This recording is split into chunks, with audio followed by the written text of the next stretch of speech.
ثم جعلناك على شريعة من الأمر فاتبعها ولا تتبع أهواء الذين لا يعلمون. Dari sini kita akan berkenalan juga tentang 5 jenis ruqyah yang dipaparkan oleh Al-Hafidh Ibnu Hajar Al-Asqalani dalam kitab beliau Fathul Bari jilid 4 halaman 534 sampai halaman 535. Beliau membagi bahwasanya ruqyah itu terbagi menjadi 5. Ya, dari kaidah yang pertama tadi, tidak ada unsur syirik, akhirnya ruqyah itu terbagi jadi 5 hal, 5 jenis. Supaya nantinya terbagi lagi menjadi 3 syarat dibolehkannya ruqyah. Al-awwal, yang pertama, makana bi kalamillahi ta'ala wa bi asma'ihil husna wa sifatihil ula. Yang pertama, ruqyah dengan menggunakan kalamullah, Al-Qur'an. Bukan dengan kitab yang lain ya, dengan Al-Qur'an. Kemudian dengan asma'ul husna. Kemudian dengan sifat-sifat Allah yang tinggi. Hukumnya apa ini? Fahada jaizun bal mustahab. Maka hukum meruqyah dengan Al-Qur'an, dengan asma'ul husna, kemudian dengan sifat-sifat Allah yang mulia, hukumnya jaiz, boleh, bal mustahab, bahkan dianjurkan.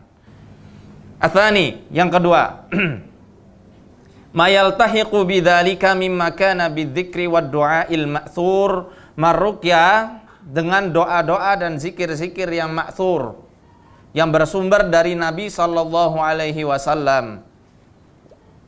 Ya, meruqyah dengan doa-doa dan zikir-zikir ma'tsur. Ma'tsur ya artinya dalilnya jelas, sahih, minimal sekali hasan ya.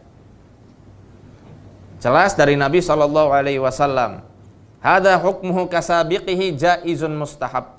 Dan ini hukumnya seperti ruqyah sebelumnya, boleh bahkan dianjurkan, dapat pahala sunnah juga. Saya mau minta contoh deh dari Bapak Ibu. Contoh ruqyah dengan doa atau zikir yang dianjurkan oleh Nabi sallallahu alaihi wasallam. Ada yang mau kasih contoh? Ada yang mau kasih misal?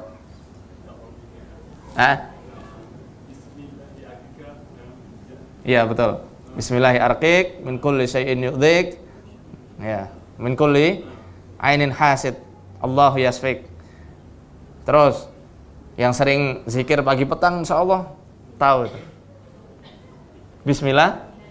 Bismillahilladzi la yadurru ma'asmihi syai'un fil ardi wala fis sama'i wa huwas samiul alim. Ada yang mau kasih contoh lagi? U'idzuka bi kalimatillahi tamma min kulli syaitanin wa hamma wa min kulli ainil lamma. Ini doa-doa yang diajarkan oleh Nabi. Kalau zikir, emang zikir bisa buat ruqyah? Bisa. Asalkan zikirnya sumbernya jelas, dalilnya sahih.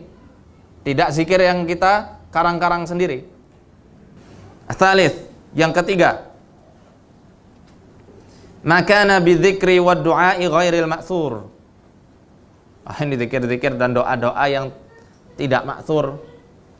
Mimma la yukhalifu ma fil ma'tsur, tetapi isinya tidak menyelisihi yang ma'tsur. Meruqyah dengan doa-doa yang tidak diajarkan oleh Nabi sallallahu alaihi wasallam, tetapi isinya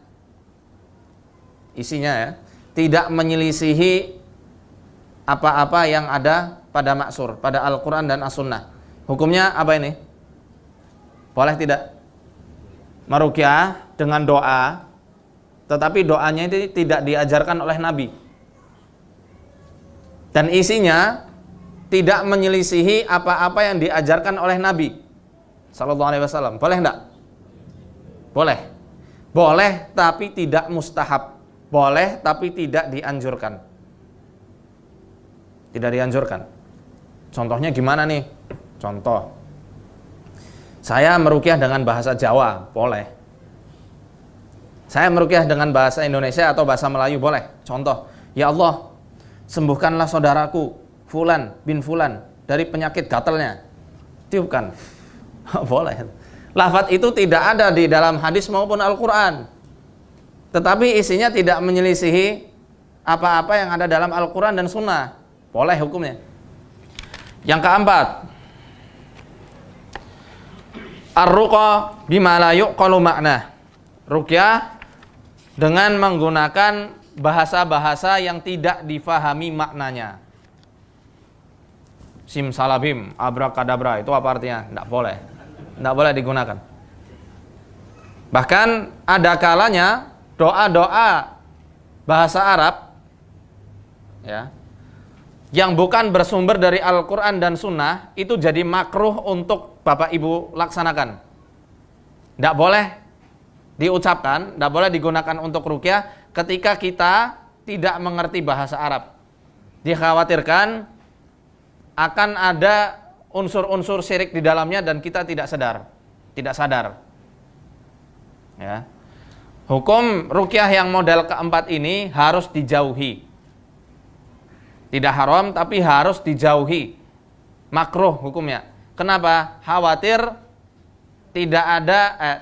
ada unsur-unsur syirik di dalamnya.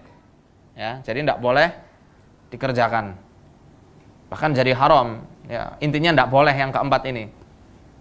Yang kelima, ruqyah yang menggunakan nama-nama selain nama Allah, dengan nama malaikat, nama orang-orang yang saleh, au mu'adzamin minal makhluqati kal arsy, atau menggunakan nama-nama makhluk-makhluk yang besar seperti arsy, singgasana Allah yang agung. Itu tidak boleh. Menggunakan nama malaikat tidak boleh, nama orang soleh juga tidak boleh. Ya, seperti contoh, aku meruqyahmu dengan keutamaan Syekh Abdul Qadir Jailani, tidak boleh. Aku meruqyahmu dengan kekuatan Jibril, tidak boleh. Dengan kekuatan Mikail, itu juga tidak boleh. Haram hukumnya.